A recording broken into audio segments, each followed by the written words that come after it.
ስላስተማረችኝ ስለማቅ ይሄውም ትምህርት ደግሞ በዚህ በእኛ በወንጌላውያን አማኞች ጋር ጭምር ስላለ አሁን ባለሁበትም እምነት ይህንኑ እንደዚሁ የአካላዊ ቃል እናት ናት።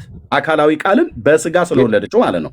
ስለዚህ የተወለደው አካል መለኮት ብቻ መለኮት ማለት ሰውነቱን ሳጠራ ከማርያም የተወለደው ሰውነቱን ሳጠራ ቃል ነው ብቻ ብለህ ማለት ትችላለህ። ሰውነቱን ሳጠራ ማን አለ እንደዛ? ኦርቶዶክስም አላለችም፣ እኛም አላለም፣ ካቶሊክም አላሉ። ስለዚህ አሁን ለምሳሌ ማን ነው የተወለደው?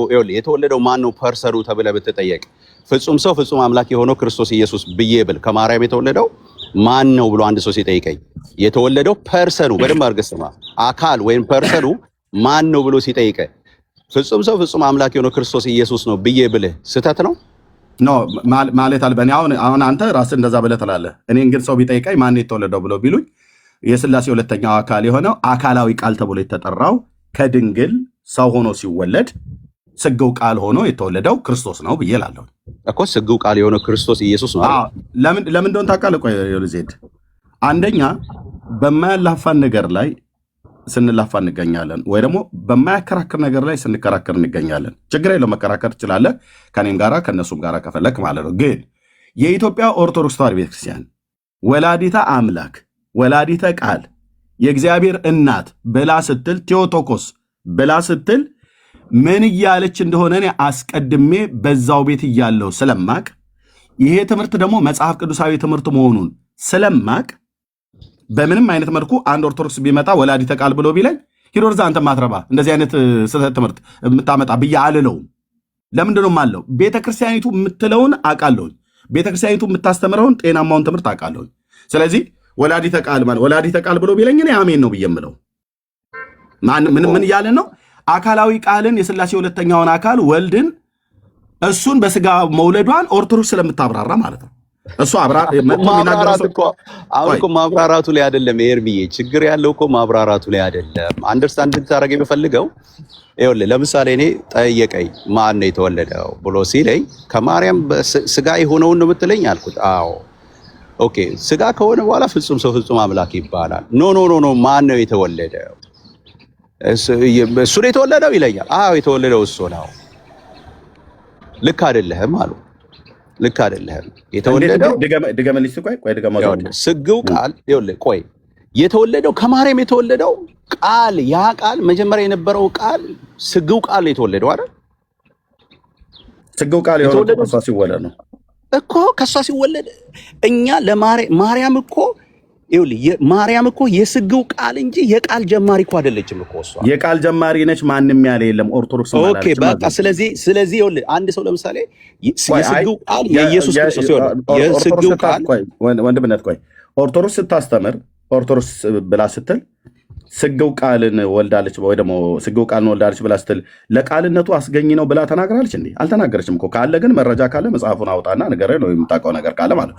ለቃል ጅማሬ ወይ ደግሞ ለአካላዊ ቃል እሷ መገኛው ልክ ከአብ ከዘላለም እንደተወለደ ልክ እንደዛ ያስገኘችው ነች ብላ ትላለች እንደ ኦርቶዶክስ? አላለችም፣ አትልምም፣ አላለችም። ካለች ግን ኦርቶዶክስ ድብን ያለች ስህተት ውስጥ ነው ያለችው ማለት ነው። ግን አትልም ስላላለች እኔም አልልም፣ ስህተተኛ ነች ብዬ አልልም። አይሉምም አላለችም ማለት ነው። ቤተክርስቲያኒቱ ማለት ነው ወንድምነት አላለችም። አዎ ይኸውልህ፣ ሶሪ ሰው እንትን እያናገረኝ ነበር አንተ ተወና ይቅርታ። በጣም ምንድነው መሰለህ አሁን ትላለች አትልም እኮ አይደለም። ትላለች አትልም ሳይሆን ሸፍኖ ማለፉ ልክ አይደለም። ሸፍኖ እድል ብትሰጡም ምናልባት ኦርቶዶክስ ትላለች አትልም የሚለው ላይ ከምናወራ ምናልባት አሁን እኔ ቅድም ስህተት ካለ ብለህ ስለጠየቅ እድል ስላልሰጣችሁን እንጂ እሱ ላይ ብናወራ ኦርቶዶክስ ትበልም አትበልም የእሷ ጉዳይ ይሁንና እኛ ምናልባት ምን ብለን እናምናለን የሚለውን ብንናገርና እሱ ላይ ዋና ብናረግ ለምሳሌ ከሰማሁት አሁን ኤርሚ ሲናገር የቃል እናት ትባላለች ወይ ተብሎ ቢጠየቅ አዎ ትባላለች አለ። አንተ ደግሞ እንደዛ አልልም ማለት እዚህ ላይ ብናወራ አሁን ለምሳሌ አዎ የቃል እናት ትባላለች ብዬ አምናለሁ እኔ። ምክንያቱም ኢየሱስ አንድ አካል ሁለት ባህሪ ብለን ስለምናምን መለኮታዊ ባህሪ ሰዋዊ ባህሪ ያለው ደግሞ አንድ አካል ብለን ስናምን ያ አካል ደግሞ ቃል ስለሆነ የቃል እናት ትባላለች ብዬ አምናለሁ። መጽሐፍ ቅዱስ እሱን ነው የሚያስተምረን። አንተ እዚህኛው ላይ ነው ምናልባት ልዩነት ያለክ የቃል እናት ተብላ አትጠራም ላልከው ስትል ስለሰማሁኝ እኔ እዚህ ላይ ብናወራ በቃ እሷ ኦርቶዶክስ ትበልም አትበልም የእሷ ጉዳይ ይሁንና እዚህኛው ፖይንት ላይ ብቻ ብንግባባ መልካም ነው። ጥሩ ሐሳብ ነገሩ እንዳይረዝም ብቻ ጥሩ ሐሳብ ነው ብሩክ የጌታ ይባርክ። አዎ ምንድነው እሱን የተናገርኩበት ሐሳብ ምንድነው ለቃል ጅማሬ የለውም። እኔ አሁን ጅማሬው መነገር አለበት። ወንድምነት አንዴ ወገኖች ታብ ኮፒ ሊንክ ሼር አድርጉት። ታብ ኮፒ ሊንክ ሼር አድርጉት። ኦኬ ዜዶ ወንድምነትን አንድ ሰው በመጥፎ ቃል ሲሳደብ ካገኘሁት ሞዴሬተሮች ካገኛችሁት ብሎክ ነው የምታደርጉት። ኦኬ አርፋችሁ ስሙ። የኛ ወንድም ነው። ኦኬ እዚህ መጥቶ ሲናገር ምንም የሚሸማቀቅበት ነገር የለም። እንደ ወንድም ነው። ወንድም ስለሆነ ቤተሰባዊ ነገር የምናወራው አንዳችሁም ማለት ነው። የአባቶች አምላክ ይፋረደ። መቼም ቢሆን ሜርሲ ብሎክ ካደረገች፣ ሜሎስ ብሎክ ካደረገ፣ ማናቸውም ብሎክ ካደረጓችሁ አልፈታም። ስለዚህ ወንድማችን ልታሸማቀቁት አትችሉም። ይህንን አስረግጬ ነው የምነግራችሁ። ያው እግዚአብሔር ምስክሬ ነው። በቃ በምሰሙ ስሙ። ከሌላም ቤተ እምነት ያላችሁ ስሙ። ሐሳቡን እውቀቱን መግለጥ ይችላል። ቀደም እኮ ከተብራራ ችግር የለብኝም ብሏል። እሱ ከተብራራ ችግር የለብኝም ግን መብራራት አለበት ብሎ የሚለውን ቃል አብሮ ይያያዝልኝ ነው ብሎ ያለው። ከዛም ያለፈ ነገር ካለው በነፃነት ማውራት ትችላለህ። ወንድምነት ትችላለህ። ኧረ የለኝም እኔ ከዛ ያለፈ ነገር የለኝም። ኤርምዬ ያልኩት በጣም አጭርና ግልጽ ነገር። ለምሳሌ የቃል እናት ብለህ ስትል አይ መብራራት አለበት። ለምሳሌ እኔ የማይጎረብጠኝ ነገር ምንድነው ቃልን በስጋ የወለደች ብለህ ብትለኝ ለምን መሰለህ እኔ ለቃል ጅማሬ ያለው ብዬ አላምንም። እና የሚመስለው የቃል እናት ብለህ ስትል የሚመስለው ለቃል ጅማሬ እንዲኖረው የምታስችል አሁን ለምሳሌ እኔ ሁሌ የምፈራው ምን መሰለህ አሁን ከኛ ሳይድ ከኦርቶዶክሳዊ ወይ ከምናምን ሳይድ ብቻ ማየት አይገባንም። አጠቃላይ እንደ ወንጌል ስራ ብዙ ሰዎች አንደርስታንድ የሚያደርጉት የማያደርጓቸው ነገሮች ይኖራሉ። ለምሳሌ ዝም ብለህ እንደዚህ አይነት ቬግ የሆኑ አምላክን በስጋ ወልዳለ አምላክን የወለደች ብለህ ወይም የእግዚአብሔር እናት ብለህ ስትል ብዙ ጊዜ ጥያቄ ያስነሳል። እነሱ ይሄ ጥያቄ እንዲያስነሳ ቢያስነሳም ለነሱ ግን ሜሪዮሎጂ ላይ በጣም ቆንጆ ስራ ስለሰራላቸው ማርያም ከኢየሱስ እናት አልፋ እኔ ከይቅርታ ጋር አራተኛ አካል እስከመሆን እስክትደርስ ያደረጋት ነገር ምንድነው? እንደዚህ አይነት ቬግ የሆኑ የቃል አጠቃቀሞች ናቸው። አሁን የኔን ሐሳብ በቅንነት የተረዳ ሰው በጣም እኔ ውይይትም ያደርጋል ብዬ አላምንም። ኦኬ አንተ ምንድነው ፍራቻ ይሄ ነው። ይሄው እየተናገርኩ ነው።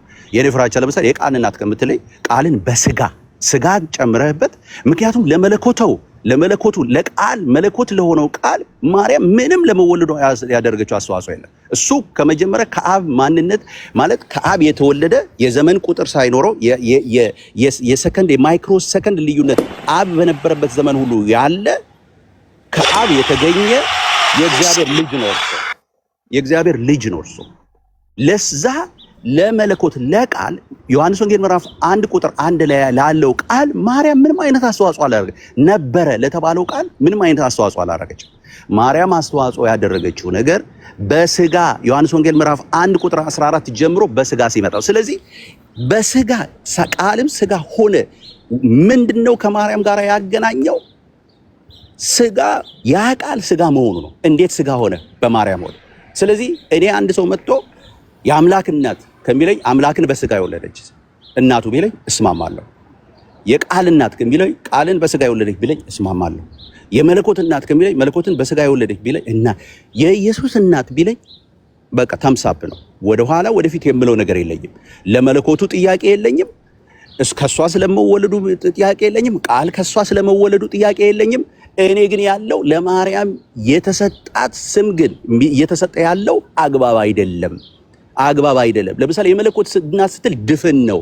መለኮትን በስጋ ብለህ ስትል ግን በቃ ኤግዛክትሊ በስጋ የመጣ ማለት ነው ያ መለኮት የሆነው ክርስቶስ ኢየሱስ ነው። ይሄን ያልኩት ይሄ አይመችም። እኛ በስጋ እያለን አንተ በስጋ በል ጨምርበት፣ እኛ ደግሞ ቃል እያለን እንቀጥላለን። መብት ነው። እኔ ማለት ሰዎችን ለምን አደረጋችሁ እንደዚህ አይደለም። እኔ ግን ለኔ በጣም አሻሚ ሁሌ የምጠይቀው ነገር እንዴት እንደዚህ ማለት እግዚአብሔርን የወለደች ተብሎ ሲባል እግዚአብሔር የአብ የወልድ የመንፈስ ቅዱስ የወልም ስም ነው። ለብቻ ወልድ እግዚአብሔር ይባል። ለምሳሌ እኔ እንደዚህ ቢባል ወልድ እግዚአብሔርን በስጋ የወለደች ብትለኝ በቃ ታምሳ ምንም ችግር የለብኝም። ግን እግዚአብሔርን ብለህ አሻሚ የሆነውን ቃል ስትጠቀም ግን በጣም ከባድ የሆነ ነገር ነው ያለው። ለሰዎች አእምሯቸው ውስጥ ሁልጊዜ የመለኮት እናት የእግዚአብሔር እናት ምናምን የሚለው ገብቶ ወልድ ተረስቶ አብ ወልድ መንፈስ ቅዱስ የተወለደ እስከሚመስል ድረስ በጣም የተለጠጠ ነገር አለው። የኔ ፍራቻ ከዚህ ውጭ ነው። አሁንም ከዚህ በኋላ ኤርምዬ እድል ስለሰጠኝ አመሰግናለሁ ወንድምነት። ሁላችሁም እዚህ ውስጥ የሰማችሁኝ በሙሉ የኔ ኢንቴንሽን ይሄ ነው። ከዚህ ውጭ የለኝም። ይሄ የሚያስወግድ ከእንትን የሚያስባርር ምናምን ከሆነ ደግሞ እንትን እናደርጋለን ማለት ነው። እንግዲህ ንስሐ የሚያስገባም ነገር ከሆነ ንስሐ እንገባለን። ተባረኩልኝ። ኤርምዬ ይሄው ነው፣ ጨርሻለሁ እኔ። ምናልባት ዜዶ ሰላም ላንተ ይሁን። ሀሳብን ሰምቼዋለሁ፣ ፍራቻህንም ሰምቼዋለሁ። ፍራቻ ይገባኛል፣ በደንብ ይገባኛል፣ ስጋትም ይገባኛል። ግን አንድ ፖይንት ግን ሚስ ያረክ ይመስለኛል። ያ ሚስ ያረከው ፖይንት ምን መሰለ? ፐርሰን ሲባል አንድ ፐርሰን ነው ብለን ስለሆነ የምናምነው ያ ፐርሰን ፍጹም አምላክ ፍጹም ሰው አይደለም። ያ ፐርሰን ሎጎስ ነው፣ አምላክ ነው። ስለዚህ ማርያም ወላዲተ አምላክ ስትባል፣ ወላዲተ ቃል ስትባል ስለዛ ፐርሰን እየተወራ ስለሆነ ነው። አሁን ትልቁ በኤፌሶን ጉባኤ ላይ የነበረው ጥያቄው ነገረ ማርያም ላይ አይደለም። ጥያቄው የነበረው ወይም ክርክሩ የነበረው ፐርሰኑ ላይ ነው፣ ሃይፖስታሲሱ ላይ ነው። ወይም ደግሞ ለዛ ሃይፖስታሲስ ወይም ለዛ ፐርሰን የሰጡት ዴፊኒሽን ላይ ነው። የንስጥሮስ ትልቁ ችግር ውልደቱን ያየው ከኔቸር አንጻር ነው። አሁን በስጋም ሲባል በርዝ ኦፍ ኔቸር ብለን እያሰብን ከሆነ ኔቸሩ ተወለደ ወይም ሰብአዊነቱ ተወለደ የሚለው ፖይንት ላይ ብቻ እያሰብን ከሆነ እሱኛው አደጋ አለው። ወዴት ነው የሚወስደን? ወደ ንስጥሮስ ነው የሚወስደን። ምክንያቱም ንስጥሮስ ያሰበው አንድ ሴት ስትወልድ የምትወልደው ኔቸሩን ስለሆነ ማርያም የወለደችው ሰብአዊነት ኔቸሩን ነው። ስለዚህ ኢየሱስ ክሪስቶቶኮስ ነው የሚባለው ብሎ አስቀመጠ ማለት ነው። ከዛ በኋላ ያ ሰውነት ማደሪያ ሆነ። ስለዚህ ማደሪያ ሲሆን የሎጎስ ቴዎፎሮስ ሆነ፣ አምላክን ተሸካሚ ሆነ የሚልን ሀሳብ አስቀመጠ። ይህን ያነሳበት ምክንያት ምንድን ነው? ውልደቱ የኔቸር ነው ብሎ ስላሰበ ነው። ቄርሎስ መጣና ቄርሎስ ደግሞ ያስተካከለው በምን መንገድ ነው? ውልደቱ የፐርሰን ነው ብሎ ነው ያመጣው። ያ ፐርሰን የሰውነትን ባህሪ ገንዘቡ አደረገ። ተመልከት፣ ያ ፐርሰን የሰውነትን ባህሪ ገንዘቡ አደረገ። ስለዚህ በሁለቱ መካከል ያለው ልዩነት ምንድነው ከተባለ ንስጥሮስ ዋት ላይ ነው ያተኮረው፣ ቄርሎስ ደግሞ ሁ የሚለው ነገር ላይ ነው ያተኮረው። ስለዚህ አሁን እያወራን ያለነው አንድ ፐርሰን ነው ስንል ያ ፐርሰን ፍጹም አምላክ ፍጹም ሰው ነው እያልን አይደለም። የአንዱ ፐርሰን ሎጎስ ነው፣ አምላክ ነው፣ which is ወልድ ነው። ወልድ ምን አድርጓል? የሰውነትን ባህሪ ገንዘቡ አድርጓል። ስለዚህ ማርያም የወለደችው ማን ነው ከተባለ ይህን ሎጎስን የወለደችው፣ ይህን ሎጎስን ወልዷለች። ያንን አንዱን ፐርሰን ወልዷለች ማለት ነው። ከዛ አንጻር ነው ማየት ያለብህ። ስለዚህ ፐርሰኑ ፍጹም አምላክ ፍጹም ሰው አይደለም። ፐርሰኑ ፍጹም አምላክ ነው። በእያንዳንዱ ጌታችን ኢየሱስ ክርስቶስ ሲናገር ሲያደርግ አይ የሚለው ከእያንዳንዱ አክሽን በስተኋላ ያለው አይ የሚለው ማን ነው? ፐርሰኑ ነው፣ which is the logos። ይሄ ሎጎስ ምን አድርጓል? ሰውነትን ገንዘቡ አድርጓል፣ ባህሪን ገንዘቡ አድርጓል። ምክንያቱም ውልደት ላይ የራሱ ትልቅ ጥያቄ ስለሚነሳ ነው። አንድ ሴት የምትወልደው ፐርሰንን ነው ወይንስ ኔቸር ነው ተብሎ ጥያቄ ነበር። በዛ ምክንያት አሁን አንድ ሴት ኔቸርን ነው የምትወልደው ከተባለ የዛ ሁሉ ኔቸር እናት ሆነች ማለት ነው። እሱ በጣም ችግር ነው። ለምሳሌ እናቴ ስትወልደኝ እኔ ነው የወለደችኝ፣ which is a person። የኔቸር ሁሉ ናልቶን ስለማትችል ማለት ነው። ስለዚህ ማርያም የወለደችው ማን ነው? ያንን ፐርሰን ወልደዋለች። ስለዚህ ያ ፐርሰን ሂውማን ፐርሰን አይደለም። ይህንን በደንብ 4 ነጥብ ማድረግ ያስፈልጋል። ሂውማን ፐርሰን አይደለም፣ ዲቫይን ፐርሰን ነው። ግን የዲቫይን ፐርሰን ምን አለው? ሂውማን ኔቸር አለው። ስለዚህ አንዱ ፐርሰን ፍጹም አምላክ ፍጹም ሰው ነው የሚለው ቅድም ስጠቀም ስቴትመንቱ ሰምቼዋለሁ እና እሱኛው ልክ አይደለም ለማለት ነው። ቴንክ ዩ። ቅድም ዜዲ ወንድምነት ያልኩ አካላዊ ቃልም ማለት ነው ፐርሰኑ ሎጎስ የተባለው እሱን ማለት ነው። ቨርብ ያልሆነው ንግረተ ቃል ያልሆነው አካላዊ ቃልን እሱም ፐርሰን ሰው ሆነ ነው የሚለን እዛው ዮሐንስ ላይ ማለት ነው። እና ቴንክ ዩ ሜላ ተባረኩ። እሺ ብሩኬ ቅድም እያወራህ ነበር የምትለው ነገር ካለ በና። እሺ ኤርሚ አንድ ነገር ብቻ ብዬ ልውረድ። ያ ፐርሰን እኔ ፕሮሶፖኖ እሱን አንደርስታንድ እኮ አደርጋለሁ። የእኔ ጥያቄ የእሱ ጥያቄ አይደለም። ያንን ፐርሰን ወለደችው ብለን ስንል ያ ፐርሰን የተወለደው በስጋ ነው። እኔ አሁን የኔ ትልቁ ጥያቄ ያ ፐርሰን ከሷ ጋር አሁን ፐርሰኑን ወለደችው ብለን ስንል ያልነበረ ወደ መኖር ማምጣት ማለት አይደለም። ያ ፐርሰን መጀመሪያ የነበረ ገብቶኛል እኮ የሷ አሁን እኔ ወለደችው የሚለው ራሱ አሁን እኔ በስጋ የሚለው ካልገባ በስተቀር አዎ በስጋ ተወልዷል። ይሄ በመስቀል ላይ የሞተው ስለኛ በምድር ላይ የተመላለሰው እኔ እንደዚህ እናድርገው። ቆይ በስጋ ብሎ የሚለውን ቃል የማይጠቀም አብያተ ክርስቲያናት አለ ከኦርቶዶክስ ጀምሮ እኛም ወንጌላውያን ካቶሊካውያንም በዚህ ጉዳይ ላይ ስንናገር በስጋ ብሎ የሚለውን ቃል ሳይጠቀም ዝም ብሎ የሚናገር አለ። ሲብራራ ነው የሚባለው። ሲብራራ ለምሳሌ ከቅድም ጀምሬ እኔ የምለው ኤርሚዬ አሁን እኔ በቃ እናንተ እኮ መቀጠል ትችላላችሁ። እኔ አሁን የኔ ትልቁ እንትን የምን መሰለህ ሪዘርቬሽኔ አሁን እኔ አልወለደችውም አይደለም። አየህ ፐርሰኑን አልወለደችም። ፐርሰኑን ግን በስጋ ነው የወለደችው። ፐርሰኑን አይደለም የወለደችው፣ ፐርሰኑን በስጋ ነው የወለደችው። ምን ማለት ነው? ለፐርሰኑ የሆነ ነገር ሳይኖር ወደ መኖር። አሁን ይኸውልህ በደንብ አድርጋ አንደርስታንድ አድርገህ የኔን ፍራቻ በደንብ ስሙ። አሁን ፐርሰኑን ብቻ የገለጽን ከሆነ ፐርሰኑን ስትፈልግ የምትወልድ ስትፈልግ የማትወልድ የሚያስመልስል ነገር ይገባል። እኔ እንደሱ ከምንል የለም እንደዛ እኮ ያለ የለም ነው ዜድዬ። አሁን ፐርሰኑን እኔ አሁን ኤርሚዬ በቃ እኔ አሁን ፐርሰኑን ብቻ ወለደች ከሚባል እኔ አንደርስታንድ የማደርገውና ቢሆን ብዬ የማስበው ምንድነው እኔ ከዚህ በኋላ የምጠቀመውን ከተጠቀምኩ ፐርሰኑን በስጋ የሚለውን ነው ይገልጻል ብዬ ስለማስብ ከዚህ ይሄ ስህተት ከሆነ እኔ ለምሳሌ ቃል የሚለው ዮሐንስ ወንጌል ምዕራፍ 1 ቁጥር 1 ላይ ያለው በእግዚአብሔር ዘንድ ነበረ የተባለለት ነው። ያንን ቃል አምጥቼ ነው ያው ለምሳሌ ቃሉን ወልዳለች ከምል ይልቅ ቃልም ስጋ ሆነ ከተባለበት ዮሐንስ ወንጌል ምዕራፍ 1 ቁጥር 14 ጀምሮ ያለውን ስሰጥ ግን ከማርያም ጋር ሳያይዝ ግን ደስ ይለኛል። ዮሐንስ ወንጌል ምዕራፍ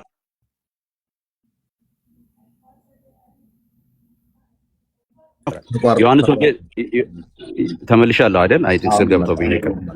ዮሐንስ ወንጌል ይኸውልህ እኔ ከማርያም ጋር ሳያይዝ ልክ ነው ብዬ የምለው ዮሐንስ ወንጌል ምዕራፍ 1 ቁጥር 1ን ሳይሆን ዮሐንስ ወንጌል ምዕራፍ 1 ቁጥር 14 ነው። ቃልም ስጋ ሆነ የሚለው ነው የሚገልጠው ብዬ ነበር። ምን ማለት ነው? የውላጤ በሌለበት ወይም ደግሞ ቃልነቱን አጥቷል ሳይሆን ቃልነቱን ሳያጣ ገንዘብ ያደረገ ከማርያም። ስለዚህ የማርያም ድርሻ ምንድነው? ያ ቃል ዘላለማዊ ቃል በእርሷ ስጋን መንሳቱ ነው። በቃ ለስጋ ጅማሬ ነው እንጂ ከሷ ጋር የሷ ምክንያትነት የስጋ ጅማሬ እንጂ ለቃል እናትነት ቃልን ማለት ልክ ቃል አባት እንዳለው ቃል እናት አለው ወደ ማለት መውሰድ የለበትም ነው። ቃልን ግን በስጋ ብለን ስንል በስጋው ሰውነት በኩል በእንግዲህ ቅድም እንዳልነው ሜሎስ በተለይ ይሄኛው ጥሩ አርባ እኔ ከአሁን ከአንተ ሀሳብ ጋር ልስማማ የምችለው ይሄን ስትመልስልኝ ነው። ኦርቶዶክስም ትሁን እኛ ወንጌላውያን አማኞች ካቶሊካውያንም ይሄን ትምህርት ሲያብራሩት ኦኬ አካላዊ ቃል ስጋ ሆነ የሰውን ተፈጥሯዊ ባህሪ ገንዘቡ አደረገ ተብሎ ያልተነገረ ወይ እንደዚህ ብሎ የማያብራራ ያልተናገረ ቤተክርስቲያን አለ ወይ?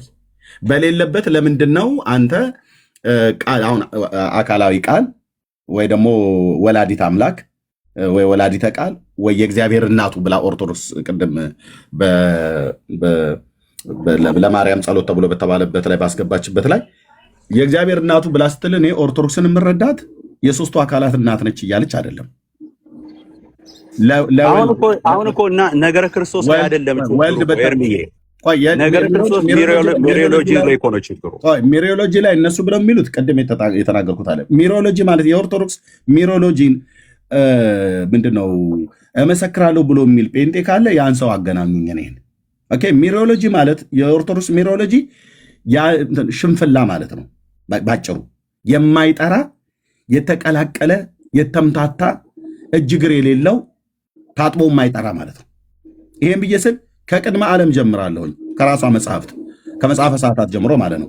ሚሮሎጂን በተመለከተ አይደለም እየተነጋገረ ያለው። የኦርቶዶክስ ሚሮሎጂ አንድም ቀን ጠርቶ የማያውቅም፣ ሊጠራም አይችልም። ለወደፊት ይጠራ ከሆነ እንጠብቃለን። ሚሮሎጂ ትምህርቷን በተመለከተ የእኛ የወንጌላውያን አማኞች ሚሮሎጂ ትምህርቷ ላይ ንጹህ ናት ምናምን ብላችሁ ካላችሁ ያን ሰው አገናኙኝ። የፈለገ ቴዎሎጂያዊ ይሁን ያን ሰው ያገናኙኝ፣ እኔ እጠይቀዋለሁ።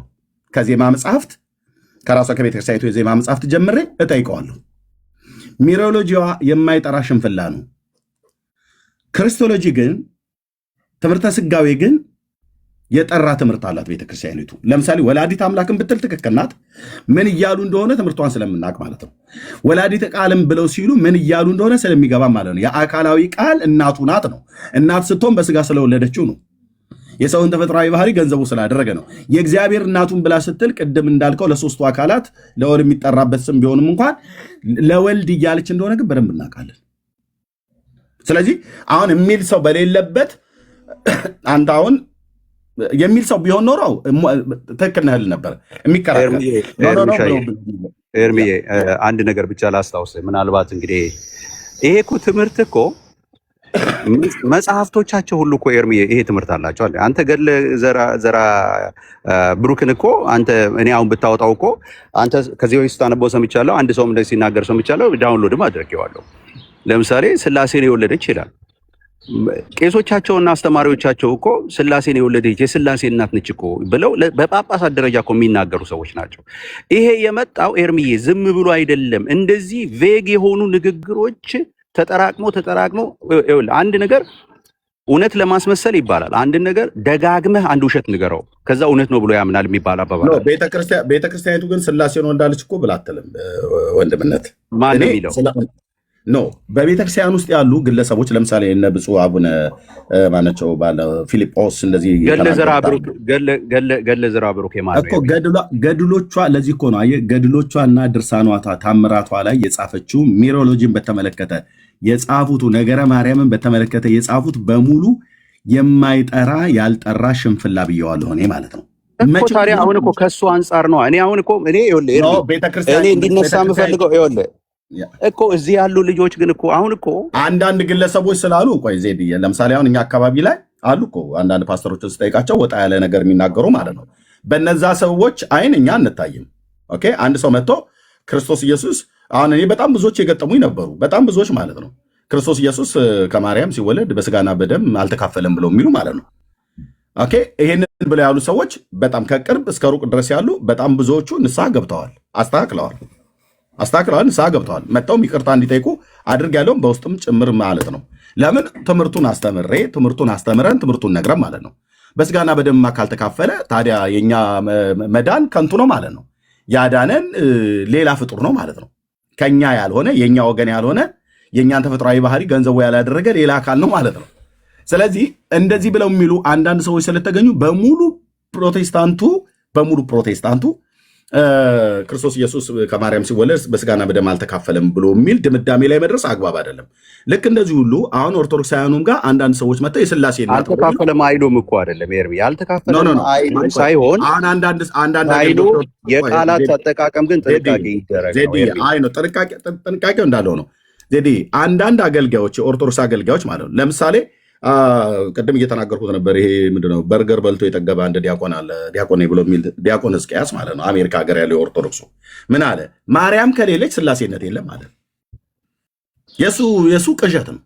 ኖ ቅዠት አይደለም። ቅዠት ሳይሆን ይህን ቅዠት የሚጋሩት ማርያም ታማልዳለች የሚለው ኤርሚዬ፣ ማርያም ታማልዳለች እኮ ያለ ማርያም አማላጅነት ዓለም ማርያም ታማልዳለች አይደለም። ማርያም ታማልዳለች ይኸውልህ አንዴ ስማኛ፣ ማርያም ታማልዳለች የሚለው ትምህርት እኮ የቤተ ክርስቲያኒቱ አስተምህሮ ነው። ምን ማለት ነው አስተምህሮ ካልክ እኮ ወይም ደግሞ ሌትስ ሴይ ቶ ያለ ማርያም አማላጅነት ዓለም አይድንም ሲባል የነበረው እኮ አሁን ነው የቀረው። አሁን ቅርብ ጊዜ የወንጌል አማኙ በዚህ በተገኘው ፕላትፎርም በተለይ አንተ ምናምን በዩቲዩብ ተጀምሮ ትልቅ ትግል ተደርጎ እኮ ነው አሁን እስከሚያፍሩበት ድረስ እኮ የቀረው ይሄ። ይኸውልህ ከዛ በፊት ግን ከዛ በፊት ያ ቃል እየተጨመረ ሃይ ባይ በሌለበት ሲነገር ስለኖረ በቃ ትምህርት ቤት ሰርቶ ኦልሬዲ ትምህርት ሆኖ ነበር እኮ ያ ትምህርት ሁሉም ያገኘው ቦታ ሁሉ ይናገረው ነበር።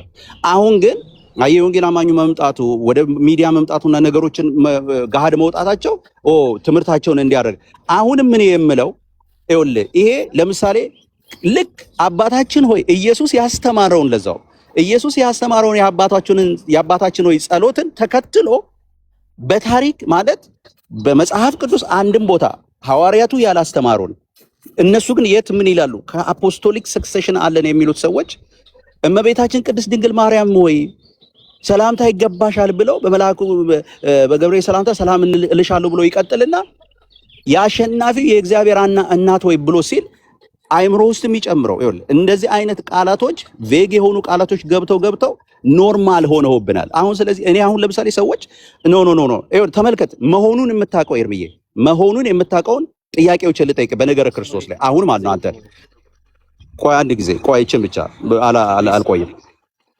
ቆይ ብሩክሻ አንዴ ኤርምዬን አንድ ነገር እያወራው አንዴ ወንድምነት አንዴ ጨርስና ድምፅህም ሩቅ ነው ብሩክ፣ አስታክለው ኤርፎን ካለ ነቀለው።